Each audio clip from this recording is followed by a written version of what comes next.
You not to hurt your feelings. Boom! There it is, ladies and gents. We got a good show for you. When Eminem drops at the beginning, you know it's gonna be a hot one. So here we go, ladies and gents. Let's get this show on the road. Shut up and sit down. The Business Bros Podcast was created for you. Learn from the business professionals who come to share their stories. Find out what's working in business, on social media, what's hot and what's not, straight from the mouths of successful entrepreneurs out there doing the real work. And now, welcome to another episode of Business Bros. All right, I am down one business bro, but we planned ahead. James, drop that fire. All right, all you business pros out there. Before we jump into the show, just a quick reminder to please subscribe on whichever platform it is that you're listening to us on today. Give us a like, give us a follow, subscribe, drop a review, help other like-minded business owners find value from our awesome guests while we rise up in those podcast rankings. We'll sincerely appreciate every single one of you for it. And if you want to be a guest on the show, we'd love to have you on to learn from you as well. Go to www.businessbros.biz to schedule your time slot, and don't forget to follow us everywhere on all our social medias at Business Bros Pod. All right, everybody, we're so excited and honored to bring yet another incredible guest to the Business Bros Pod. Our guest today has quite the resume. He is a former Division I athlete out of Chicago, where he earned his master's degree in psychology and counseling. But helping people through therapy just wasn't enough for this inspired high achiever. He wanted more, don't we all?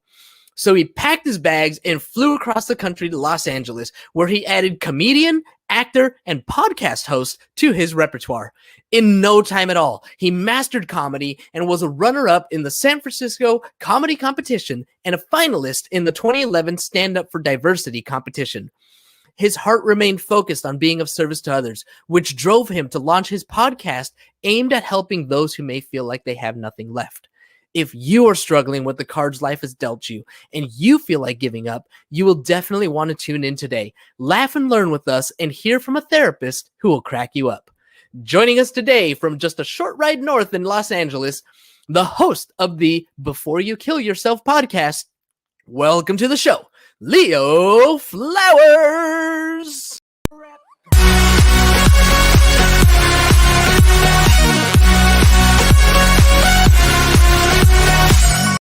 Boom! Look at that. James isn't even here today, and we dropped the fire intro for you. What'd you think of that, Leo?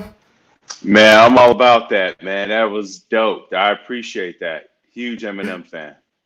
Boom. All right, let's do this thing. Dealing with depression is no joke. There's a lot of people who spiral and end up in a not so good space, and I mean like 6 feet under type space.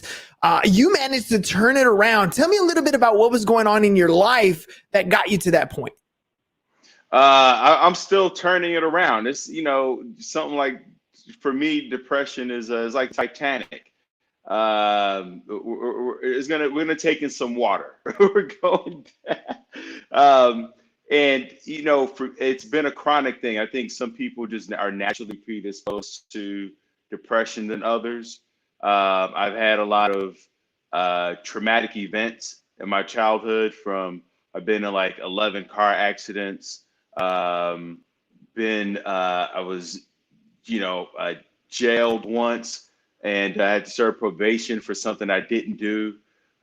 Just different run-ins with cops and gang. I'm from the north side of Chicago, and growing up in a single-parent home in a Section 8 building. So just a lot of different things I had to navigate as a kid growing up in Chicago. So, and then, as I got older, sports and school and really pushing yourself and not really knowing how to guide yourself through a lot of life's transitions. So, I often was swinging from one extreme to the other, just where it was extreme engagement and performance and excitement, and then just crashing and burning for a few months. So just that pendulum swinging back and forth. And so now that I'm 45, kind of navigating my way of finding that middle ground where the highs aren't so high and the lows aren't so low. But it's a daily battle, and And I say that because a lot of times we think because we feel better, it doesn't mean that we are better. It doesn't mean that Mm. we've overcome it, that the race is over, that the task is done, that the mission is completed. It just means we won the day, right? And a lot of time, depending on where you're at, it's about just getting through the moments. So forget the day. Sometimes the day is too long. The moments can be so heavy. 5 minutes can feel like forever if you feel like you're drowning. So just learning how to pause, breathe, and then observe and respond, and just kind of take my time and practicing that on a daily basis. Oh, you're right. And when you're right, you're right. And you're always right. I don't know if I told you about that. We love to drop our movie clips in between here and there. But you know what? You're right. I mean, it's funny because this morning I was talking about when we're trying to reach these massive goals. You know, in business, we often talk about setting 3-year goals, 1-year goals, 12-month goals, all these things. And goals are great. They're amazing. They help us get to where we want to go for sure.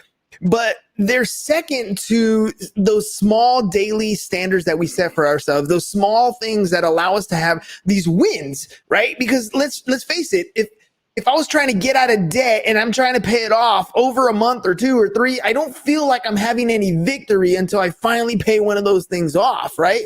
And so, you know, when you're talking about having some of these daily wins to help get you there, what are some things that you had to change in your life to you know, try to look at the other side, or, you know, the grass is greener on the other side, the other perspective, another point of view?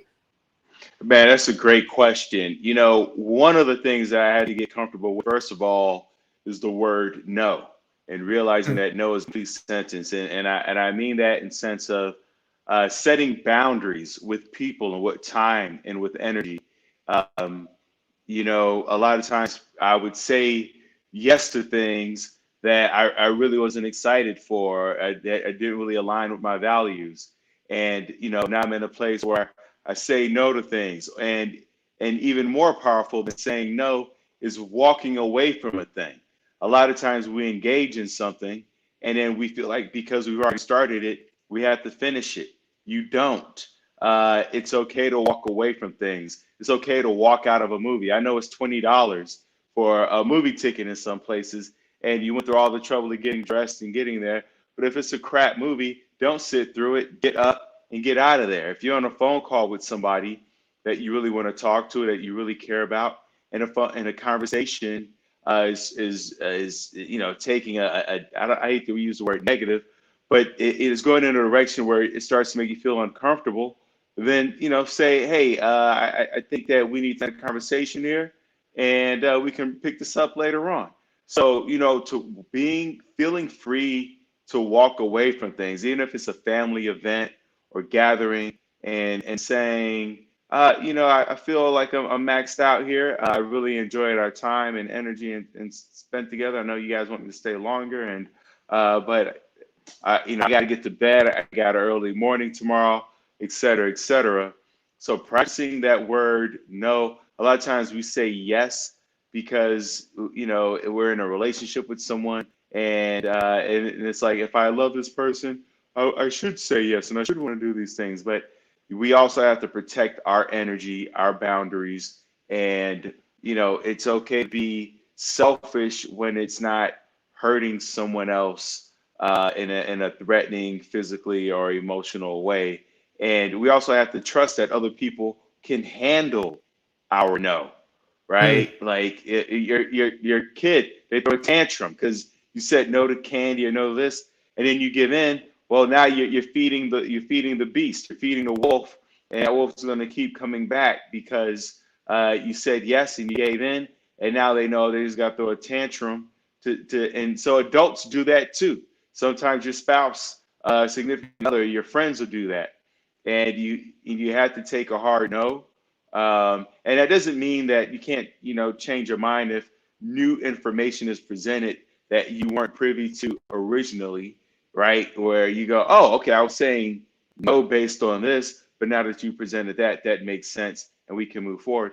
But, you know, being able to stand your ground, it isn't When we talk about standing your ground, it's not just about, holding the shotgun in your hand and saying, that this is my fence and this is my property.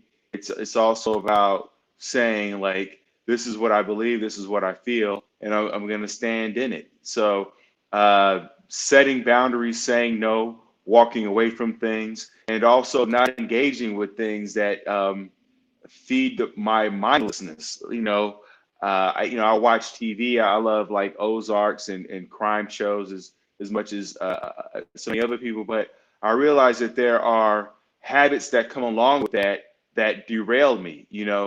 If I start binge watching a TV show, all of a sudden I start binge eating, and then that affects my sleep, and then now my next day has been affected over some 1 hour show that doesn't even care about me, but my family and friends, they care about me. The people who I work for or are working for me, they care about me and my health. So to sabotage that because I want us to watch 3 hours of TV is not fair to the people who are working hard around me. So setting boundaries, saying no, walking away from things, and not engaging in things that I need more than one of.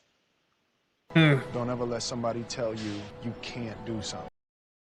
Exactly right. When I find myself there, I have these battles in my own mind. Nobody's telling me I can't watch that. Nobody's telling me I can't drink that. Nobody's telling me I can't eat that.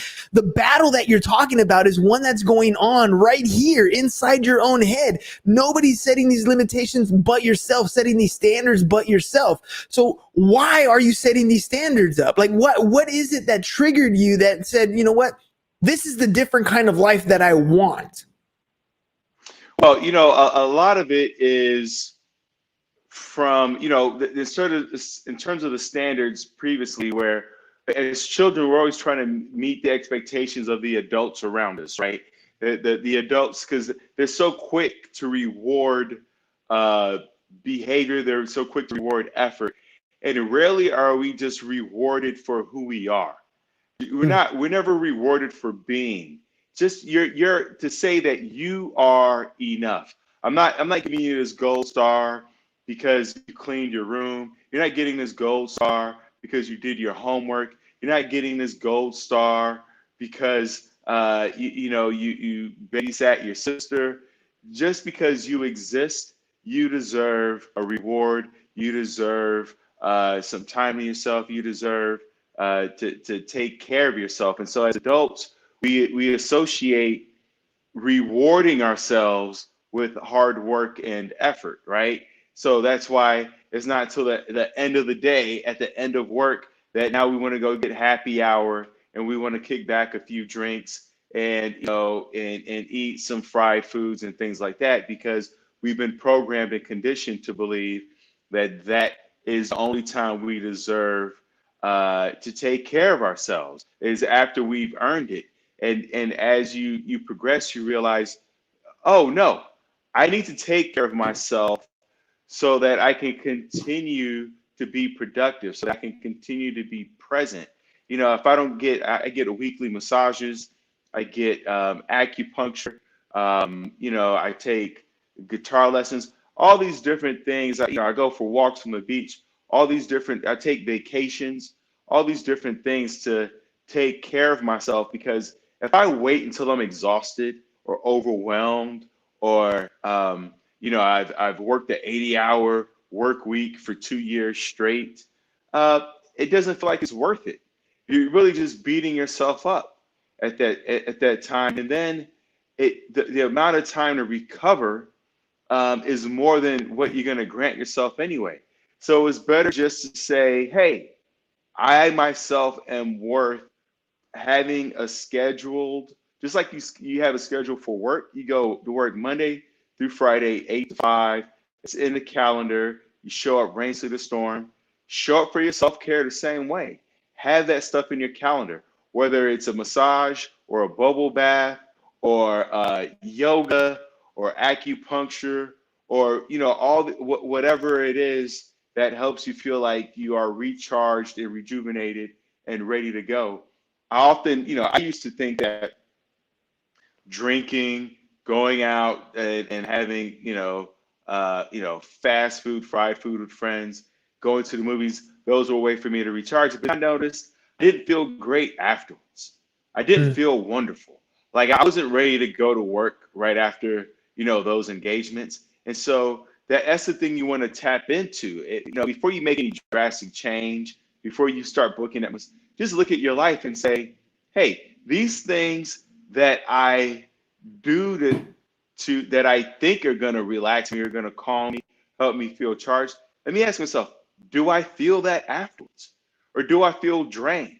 I often feel drained if I've watched more than one episode of anything. I never feel like, woo, all right, that was, let's go. I'm usually like, and then I need something else to kind of get me going again. Versus like after I get a massage, I'm like, man, that was excellent. I'm so proud of myself for taking that time to take care of myself. It could even be foam rolling. It could be signing up for a course. There's just so many different ways that we can take care of ourselves, where when we look at how we feel after we've done it, we know if that was the right decision or not, or the effective decision. It's funny that you're talking about that state of mind, that agenda or that purpose or that discipline that you're putting for yourself, and you're treating it like self-love. And I remember watching a Will Smith clip, and he's talking about how discipline is self-love. It's you saying that I love myself more than that chocolate piece of cake because I love the way I feel right now in this state, in the physical state that I'm in. I love the way I feel after I go for a run. I love the way I feel after I get a massage. Like those are all things that you're setting yourself up as a discipline to keep going forward. Today, we had high school graduation. So I teach high school, and our seniors graduated. And when I talk to them about what happens after graduation, it's funny because when we talk to adults, they often look back at their high school years and think those were the good old times, right? That was the prime of our life. And if you really kind of break it down, it's because that is when you knew exactly what was going to happen each and every day. You knew what time you were going to wake up. You knew what time the bell was going to ring. You knew when a homework assignment was due. You knew when the next party was. You knew when the football game, like everything was disciplined, and you knew exactly what was going to happen. And then when we grow up, nobody's telling you to do anything. Nobody's telling you when to wake up, where to go, how to do it, when to do it. And so we kind of get lost in that space. You're finding discipline as that key to helping you. How has that helped once you figured out that was the key to your happiness, to kind of delivering, bringing that into your life? How did that help you in moving into comedy? And how did that help in kind of evaluating what life's ironies actually are? That's a great question. What discipline does, and Jocko Willing talks about this, discipline equals freedom, right? And it gives you freedom to actually engage more, to be more productive. I think that the word discipline has a negative connotation for a lot of people because it's like, you're disciplined by your mom. There was a school disciplinarian. You picture, somebody with the ruler and smacking you against the knuckles. Nobody wants to be disciplined. It meant doing things against your own will, where, as you become an adult and you get to decide on the parameters and the boundaries. To some extent, of course, like, your boss is going to let you know what time to be at work and leave work. But in terms of, what you eat and what time you go to bed and those things, as you start to see the effects that it has, it reinforces those behaviors. When you see how good you feel after you go to bed at a decent hour or drink water instead of alcohol before bed, when you work out, you start to realize like, wow, that feels incredible. And so that discipline, what it does is it allows you to figure out where to plug things into your life, right? So like with comedy, with training, our podcast, things like that, like because I already have a structure, a blueprint of what I want my day to look like, then when new projects arise, it makes it easier. This goes back to what we were saying before, to say yes or no to a thing, right? If someone says, hey, you want to meet up for drinks at 11? It's a hard no because I like to go to bed earlier than that. And I know that drinking, especially at that hour, is going to affect what I have to do the next morning. And what I have to do the next morning is already scheduled. So when you have a schedule, right, it makes it easier for you to say yes and no to things. So now I have more of a freedom versus if I don't have a schedule, if I don't plan things out, then I have to be like, do I want to go to drinks? Well, there's this and that. Maybe I should, it's like, nah, things are a quick yes and no. And is that the case in every situation? No, because life is dynamic and it's full of unknowns and uncertainty. And that's a part of it. So we have to be fluid and flexible. However, you want to minimize the angst around, most of our decision making. So now when it comes to stand up, when it comes to personal training or podcasts or guesting on podcasts, because I have a discipline in place of what my values are, what do I cherish, what my priorities are, then I go, I want to be on Business Brothers because I see that you guys are aligned with what I'm aligned with, and I understand what you're doing. And so I know that we're both, we both value the same thing. But I only know that we value the same thing because I myself have built up a discipline. And the best place where I love to see the effectiveness of having a discipline is it allows people around you to rally around you, to collaborate, to corroborate and cooperate in terms of when you have a discipline of how you eat, what time you go to bed, what your daily practices are. Now the people around, they watch you. They watch what you do. They watch how you do it. And then now they can help you out. And their information becomes effective and how they can help you becomes more effective. And then it makes it easier for you to stay disciplined. If you don't have discipline and you're at effect to what other people are doing, then people don't know how to assist you because they don't know what your baseline is. They don't know where you're starting from, right? I went on a trip the other day and my girlfriend packed my meals for the whole weekend. I didn't have to have a conversation with her at all about what to pack because she saw my discipline. She sees what I eat for breakfast, what I eat for lunch, what I eat for dinner. And so now there's no angst inside of me. I don't even have to look and see what she packed because I know when I get there, because I've been disciplined and I know that she's seeing what I'm doing, that when I open up my breakfast, I know she's going to have packed for me exactly what I eat for breakfast. When I open up my lunch, she's going to have that packed when she opens my dinner. So the freedom is that now I didn't have to pack any of that stuff. I didn't have to do any of that stuff. So over time, the discipline gives you freedom to then focus on other things that otherwise you may not have otherwise have had time for, to build upon what you've already started. Well, let's talk about what you've already started. So you got into podcasting, and that's definitely something that I've enjoyed. Meeting new people like yourself, hearing people's stories, learning from their experiences. What's it been like for you? What has podcasting done for you in your life? So I have a podcast called Before You Kill Yourself.